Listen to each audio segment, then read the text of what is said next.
Something deeply unsettling about a creature that science could not figure out for over 100 years. Not because the fossils were rare, not because the animal was poorly preserved, but because what was left behind was so bizarre, so unlike anything seen before or seen, that even the greatest minds in paleontology spent decades arguing about where it even belonged on the animal itself.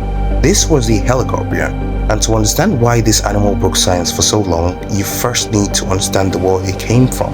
We are going back approximately 290 million years deep into the Permian period, a time that existed long before the dinosaur ever set foot on this planet. The world during this era was unrecognizable by today's standards. The supercontinent Pangaea dominated the landmass of the Earth, and surrounding it was a vast, largely unexplored ocean called Pangaea, which covered more than half of the entire planet's surface. Life on land during the Permian was strange and experimental. The dominant creatures were not reptiles as many assume, but rather a group of animals called synapsids, distant relatives of the mammals that would eventually inherit the Earth hundreds of millions of years later. The landscape was harsh, dry in many regions, and ruled by animals that looked like nothing alive today. But beneath the surface of those ancient seas, things were equally strange. The oceans of the Permian were teeming with life, and among the most successful group of predators swimming through those dark waters were sharks. Not the sharks you are familiar with today, but ancient experimental versions of them. Sharks that evolution had not yet settled on a final design for. Sharks that were still testing the limits of what a shark could be. And then there was Helicoprion.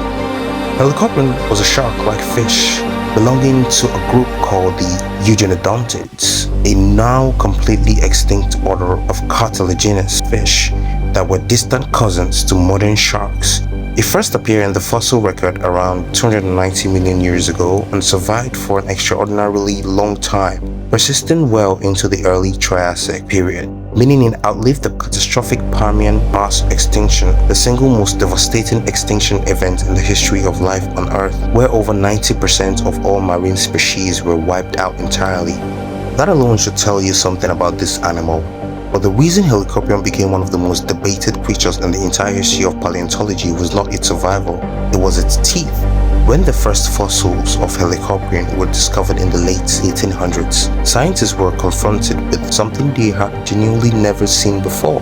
A tightly coiled spiral of teeth, not a jaw, not a skull, not a single bone in the traditional sense, just a perfect, almost mathematically precise whorl of teeth, coiling inward on itself like a circular saw blade or a watch spring, with the smallest and oldest teeth buried at the center, and the largest and newest teeth on the outer edge. It was beautiful in a deeply unsettling way, and nobody had any idea where on the animal it went.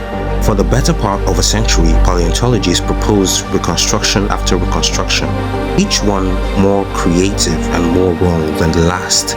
Some believe the tooth whorl sat at the tip of the lower jaw, jutting forward like some kind of biological weapon. Others argued it belonged on the upper jaw. Some scientists went even further and suggested this spiral was located on the animal's dorsal fin, sitting on its back like a rotating blade.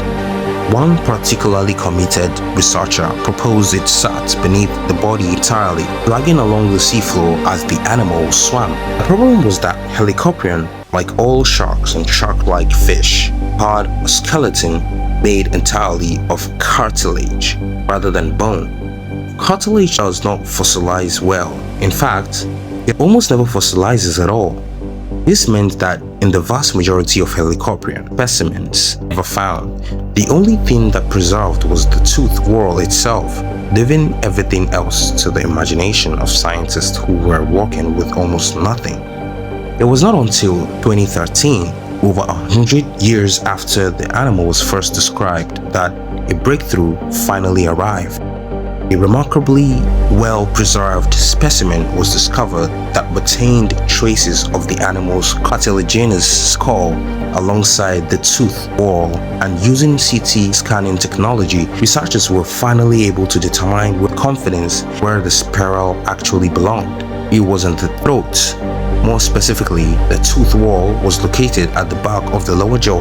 essentially forming the entirety of the lower jaw's tooth-bearing surface, with the spiral coiling inward and backward into the throat. The upper jaw remarkably appears to have had no teeth at all. What this means is that Helicoprion fed in a way that has no real equivalent in the modern animal kingdom. When it bit down on prey, the lower jaw rotated and the teeth of the whorl acted like a conveyor belt of blades, slicing through soft-bodied prey like ammonites and pulling them backward into the throat with each rotation of the jaw. It was, the most literal sense, a living buzzsaw.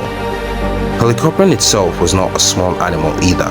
Estimates based on the size of recovered tooth whorl suggest that the largest individuals may have reached length of between 20 and 25 feet, placing it comfortably among the apex predators of its ancient ocean.